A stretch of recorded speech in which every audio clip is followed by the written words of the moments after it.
Everybody, and welcome back to my channel. Today I'm doing a very exciting video, and that is my October TBR, because it's October literally tomorrow, and my goal is just to have the best reading month. So I thought I could have like a little outline to follow. I think I have like 15 or 16 books to talk about, which is a lot. So I don't really expect to get to all of them. But like part of the reason I do TBRs is for myself, but the other reason I do TBRs is to kind of give you guys some ideas. So I thought I could talk through these, kind of give you a general idea of what they're about, and maybe you guys will also see some books that you would like to pick up. So yeah, that's just kind of that, and we're gonna get into this very, very large pile of books, but I'm so excited to talk about them, so let's get into it. I don't really have much of a structure for this video. We're kind of just gonna go for it and see how that goes. So these first two books I have kind of go hand in hand, and first of all, I would like to read The Legend of Sleepy Hollow. This is a book that has like a decent amount of Washington Irving's writings in them, but I only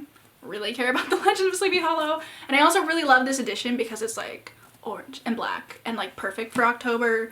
Not that that really matters, but the cover of this I do love. So I obviously have a general idea of what this story is. I've seen the Disney adaptation of it, which is like just a little, I think it might be like 20 minutes or something, and that one's really fun. Good songs in it, big fan. I also really want to watch the 1999 movie for Legend of Sleepy Hollow. I feel like it's honestly a crime that I haven't seen that movie yet, and I'm really hoping to watch it this season. But I also really want to read the short story just because I feel like it's gonna be obviously perfect for October. I think this is also considered like kind of a Gothic work of early American literature, which I think is gonna be really interesting, and Sleepy Hollow sounds just like the perfect small weird town, and I'd love to read about it. I believe the general plot of this book follows our main character Ichabod Crane, who is a schoolmaster that just moved into Sleepy Hollow, and I believe one night he hears the legend of the Headless Horseman that supposedly like haunts this forest, maybe? I just think it's gonna be really spooky, perfect like classic fall writing, hopefully. We'll see. And I did really want to add a classic onto this list just because I feel like they're perfect to read in the fall time, but I didn't want something that was like a super huge commitment. And I don't think that this story specifically is super long or anything, so hopefully I can read that. And then if I do read that, I can read this other one, which is very similar, and that is Horseman by Christina Henry. I read The Ghost Tree by Christina Henry earlier this year, and I really loved it. I thought her writing was just fantastic. And I'm so excited to read this one as well, and I do believe it is a retelling of The Legend of Sleepy Hollow. So that's basically all I needed to know to pick it up. I also freaking love the cover for this book. I just think this will be really fun. I'm really hoping I can read both of these like back to back. That might be something cool to do. I don't know, we'll see. At any rate, I'm really excited about both of these. Next up, I have a couple of graphic novels. Obviously, I wanted to put some graphic novels on this list. They're super short, but they still give you like that kind of fall feeling and a nice visual element too, which I enjoy. Even though this first one isn't really that, but I have Creepy Cat Volume 3, which I've just been reading these every now and then throughout the year, and they're like a decent time. They do definitely give me like a good Gothic vibe because our main character Flora does live in like a Gothic looking mansion with all of her creepy cats, which is just so funny. They're just a lot of fun, but honestly that's like all I have to say about this one. So there's Creepy Cat. It'll also be really good for like readathons and stuff because it's so short. And then the other kind of graphic novel I have is Over the Garden Wall Distillatoria, which obviously is like, I think these are tales from Over the Garden. Oh, it's so beautiful. This is, if you don't know, like a mini series on Cartoon Network, but I think you can watch it on like HBO or Hulu. I'm not 100% sure, but it's like quintessentially fall. I love watching it. It's beautiful. So when I saw that they had like a graphic novel type situation, or maybe it's a comic, I'm excited about it. It looks just so pretty.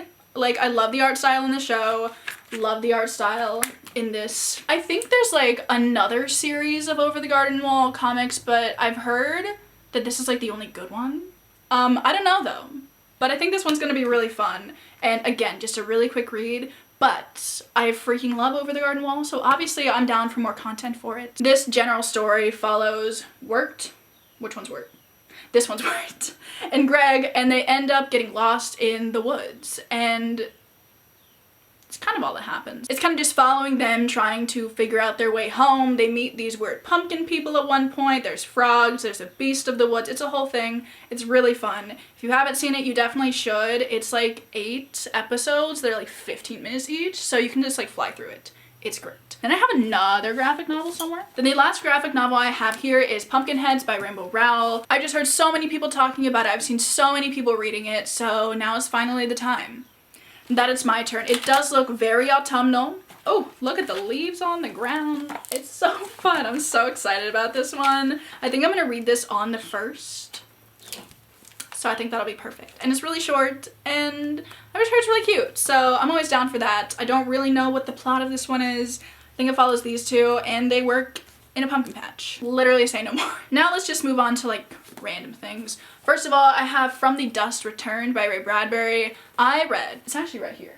Hang on. The October Country by Ray Bradbury, and I freaking love this book. It's like a book of short stories that all take place in October Country, so they're all like really creepy and spooky and weird, which I'm always down for. So he has like a couple of other horror, Halloween-ish type reads, and one of them is From the Dust Returned, which I do believe I've heard described as like kind of the Addams Family, which I'm into, and I just think it's gonna be really fun. Also, there's like this illustration inside, if you can, I don't know if you can see that one, but there's like things flying here. And then there's this like Gothic looking house, which like, yes, say less. I mean, come on now, that alone drew me in. I just need to read more of Ray Bradbury's like Halloween-y works because the imagery is just fantastic. It gives me such a fall feeling, and that's what I need right now. So definitely hoping I can maybe get to this one, although I also really want to read Something Wicked This Way Comes in October too, so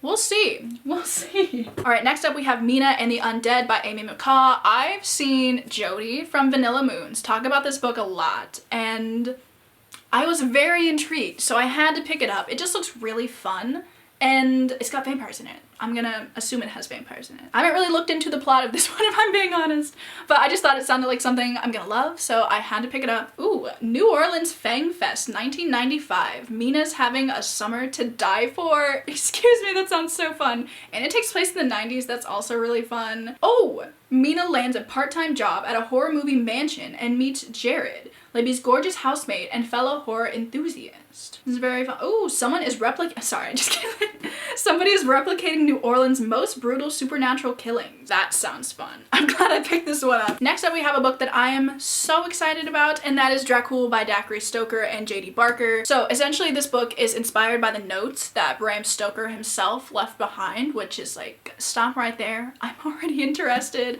Also, really random side note here. This is the UK edition, which I just love so much more than the US edition. Like, first of all, look at this tower, but then look at this. Ooh. It's got a flap and a little hole. It's so cool. So this says, it is 1868. 21-year-old Bram Stoker has barricaded himself inside the tower of a long abandoned abbey. Already spooky, creepy. I'm already sold.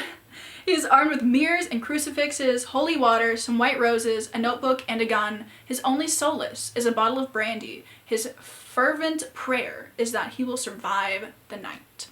So I think it's like Bram Stoker's encounters with vampires, maybe, which is honestly like such a cool concept, and I'm really excited about this one because I read Dracula earlier this year and I loved the ambiance, I loved the vibe. It was just so fun. I'm really glad I finally read that, and I feel like it's just right to read this one in October, so really hoping I can get to this one. Next up, we have something that I've been very interested in for a very long time, and me and my friend Elaine, who I've talked about a couple of times, we do buddy reads together every month, which is just so fun, and we wanted to do something like kind of spooky for October. So we decided to pick up Mexican Gothic by Silvia Moreno Garcia. She goes to stay at like a remote mansion in the Mexican countryside, and honestly, that's all I needed to know. I've just seen so many people talking about this book and reading and loving this book, so I'm really excited to get to it myself. Honestly, that's kind of all I know about this book, but I'm excited about it. Next up, we have Cackle by Rachel Harrison, which is another witchy read that I'm really excited about.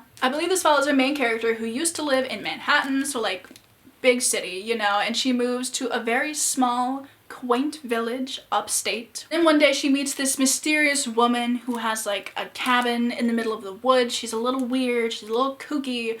All of the townspeople seem to be like a little uneasy around her, but our main character does not care, and they quickly become friends, and it kind of goes from there. So I think, you know, our main character doesn't know if she's a witch, but she's kind of getting witchy vibes from her, and anything like that just sounds really fun. Next up, I have a YA kind of horror mystery kind of thing, which should be interesting because I don't think I've ever read a YA horror type book before, so I'm really excited to see what that's like and like how scary it is.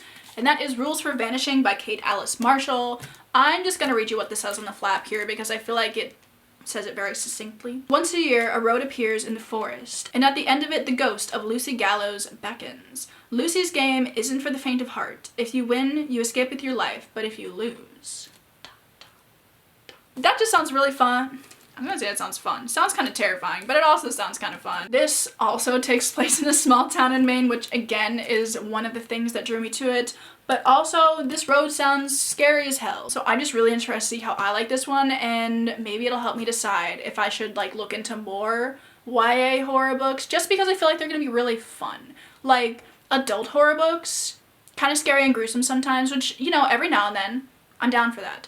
But I feel like YA horror books could just be like a fun, spooky time. You know what I'm saying? So we'll definitely have to see how that goes. And then lastly, this book I'm also, guess what, really excited about. Yeah, I know, I need to find some better adjectives still. But I have Enchantment of Ravens by Margaret Rogerson. I believe this book is about fae, and I know it's very autumnal. I always see people suggest this one for autumn. Currently, I'm halfway through Sorcery of Thorns, which is also by Margaret Rogerson. I'm freaking loving it so far. So obviously I had to pick up this one as well. I mean, maybe I should have finished that one before I bought this one, but that, as you can see, did not happen. So I don't really know the plot of this one, to be honest. I'm just kind of gonna go into it not knowing much of anything. Hopefully it'll be really fun. We'll see. So yeah, that's that. So those are all of the books on my October TBR. Again, it's questionable as to whether or not I'll get to them because I am, you know, a very big mood reader, but I love planning my reading for the fall just because it's so fun to like do research, watch other people's recommendations videos, and kind of curate my own list of books that I'm really interested in. So hopefully, maybe I'm helping you do that right now. I don't know. If any of these books do pique your interest, I would love to know. Please let me know down below. Also, if you've read any of these books and you love them or hate them, let me know that as well. I love talking to you guys in the comments. It's like my favorite thing ever. And I will let you guys get on with the rest of your Friday. I hope you have a great day, and I will see you in my next video.